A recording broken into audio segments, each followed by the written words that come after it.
नमस्कार दोस्तों, आज मैं लाई हूँ बहुत ही दिल को छूने वाली कहानी जिसका शीर्षक है झूठी इज्जत। दोस्तों, कहानी शुरू करने से पहले मैं आपसे ये कहना चाहती हूँ कि मैं खुद के द्वारा लिखित ही कहानियाँ और कविताएं आप लोगों को सुनाती हूँ और यह कहानी झूठी इज्जत अगर आपको किसी और चैनल पर दिखाई दे तो आप समझ सकते हैं कि यह चोरी की गई है।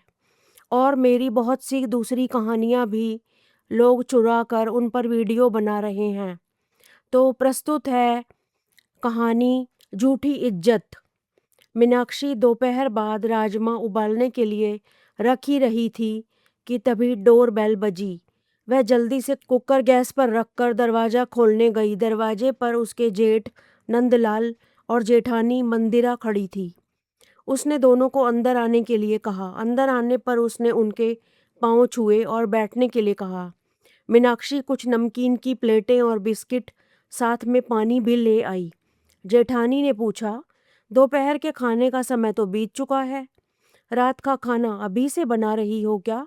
मीनाक्षी ने कहा, नहीं जीजी, राजमा उबलने को रखे हैं। नंदलाल ने कहा, अरे मंदिरा, तुम भी कैसे सवाल कर रही हो? क्या तुमने सुना नहीं इनकी दोनों बेटियां आजकल मार्केट में राजमा चावल बेचती हैं? इन लोगों ने खानदान की इज्जत मिट्टी में मिलाकर रख दी है। कहीं मुंह दिखाने लायक नहीं छोड़ा हमें। कहाँ हमारी बड़े मार्केट में इतनी बड़ी कपड़े की दुकान और इज्जत, कहाँ इनका छोटा सा 2 कौड़ी का काम। मंदिरा, मीनाक्षी बुरा मत मानना, हमारी तो आदत है सच कहने की। सही कह रहे हैं तुम्हारे जेठ जी। अरे भाई, लड़कियों से कहो पढ़ाई लिखाई पर ध्यान दें। कहाँ चली हैं कमाई करने? और क्यों? मीनाक्षी, आप लोग ऐसा क्यों कह रहे हैं? इसमें क्या गलत है? हम लोग मेहनत कर रहे हैं या कोई चोरी गलत काम तो नहीं कर रहे। कंपनी में छटनी की वजह से इनकी नौकरी चली गई। यह तो पहले डिप्रेशन में है, इसीलिए आप लोग ऐसी बातें ना करें। बच्चियों के पास 2 घंटे का टाइम होता है, काम जम जाएगा और उनकी तबीयत भी ठीक हो जाएगी तो यह खुद ही धीरे धीरे सारा काम संभाल लेंगे। फिलहाल घर चलाने के लिए कुछ तो करना पड़ेगा। तभी मीनाक्षी की दोनों बेटियां जो कि जुड़वा पैदा हुई थीं और सेम टू सेम एक जैसी शक्ल, कई लोग तो उनकी शक्ल देखने के लिए खुशी खुशी राजमा चावल खाने चले आते थे। और उन दोनों का स्वभाव भी चंचल और हंसमुख था।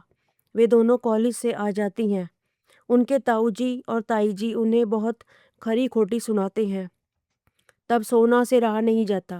वह बड़ी शालीनता से ताऊजी से कहती है, ताऊजी और ताईजी, हम लोग अपने कॉलेज के बाद शाम को 2 घंटे के लिए अपना काम करते हैं, तो इसमें आपके खानदान की इज्जत खराब हो रही है। और जब आपका छोटा बेटा रौनक जुआ खेलते पकड़ा गया और आप उसे पुलिस स्टेशन से छुड़वा कर लाए, तब क्या हुआ था खानदान की इज्जत का? क्या उसमें 4 चांद लग गए थे? हम सब आपको ये कहना नहीं चाहते थे, पर आप लोग मजबूर कर रहे हैं। ताऊजी और ताईजी के चेहरे का रंग उड़ चुका था। उन्हें तो लगा था कि यह बात किसी को नहीं पता। तब मोना बोली, आपने आते ही मम्मी को सुनाना शुरू कर दिया। क्या आपने एक बार भी अपने छोटे भाई का हालचाल पूछा? और तो और, याद है आपको जब पापा की नौकरी चली गई थी, तब उन्होंने आपसे कहा था कि थोड़े दिनों के लिए घर की छत पर खाली पड़ा हुआ कमरा कुछ समय के लिए हमें रहने के लिए दे दीजिए, कम से कम हमारा घर का किराया तो बचेगा। तब आपने कहा था कि मेरा बेटा उस कमरे में पढ़ाई करता है, उसकी पढ़ाई खराब होगी। आपने मदद करने की बजाय हमें टाल दिया।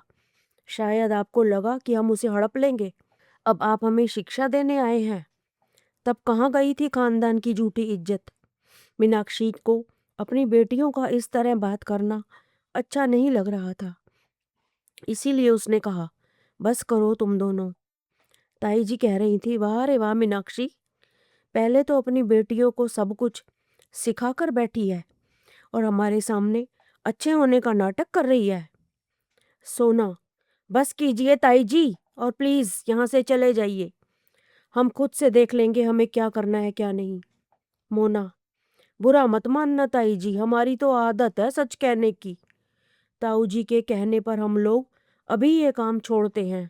पर ताऊ जी, ये है मेरी समझदार बिटिया। बोल बेटी बोल, क्या कह रही थी? छोरी, तू हमें ताऊ जी ना बोलकर बड़े पापा बोल। मोना ने कहा, हाँ बड़े पापा, मैं कह रही थी कि आप बस हर महीने पापा के अकाउंट में 30,000 रुपये डलवाते जाइए। हम कभी अभी काम बंद कर देते हैं। आखिर आप हमारे बड़े पापा हैं। आखिर जो आपने मकान पूरा का पूरा ले लिया, उस पर पापा का भी तो हक है। पापा की अच्छाई है कि उन्होंने कभी आपसे झगड़ा नहीं किया। क्यों, ठीक है ना? ताऊ जी और ताई जी इतना सुनते ही वहां से मुंह छुपाकर चलते बने। मीनाक्षी ने दोनों बेटियों को डांटा और कहा कि तुमने उनसे रुपए क्यों मांगे? क्या हम भिखारी हैं? मोना ने कहा, मम्मी भिखारी वाली बात नहीं है। ऐसे लोगों को उन्हीं की भाषा में जवाब देना जरूरी होता है। और फिर उन्होंने पापा का हिस्सा हड़प लिया। यह याद दिलाना जरूरी था। अब वह अपने काम से काम रखेंगे और हमारे काम में टांग नहीं अड़ाएंगे। तभी सोना बोली, बुरा मत मानना, हमारी तो आदत है सच कहने की। दोनों बहनें मुस्कुरा रही थीं और अपनी मम्मी से कह रही थीं, मम्मी, लोगों को आपके हाथ का खाना बहुत पसंद आ रहा है। कई लोग राजमा चावल के अलावा चावल के साथ अलग अलग सब्जियां खाना चाहते हैं। हर रोज नई सब्जी बनाया करो।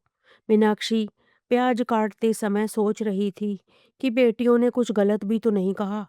सब कुछ सच था। जेठ जी और जेठानी जी अपनी झूठी इज्जत बचाने की खातिर गलत व्यवहार कर रहे थे। कहानी गीता वाधवानी की जुबानी और लेखिका गीता वाधवानी। धन्यवाद।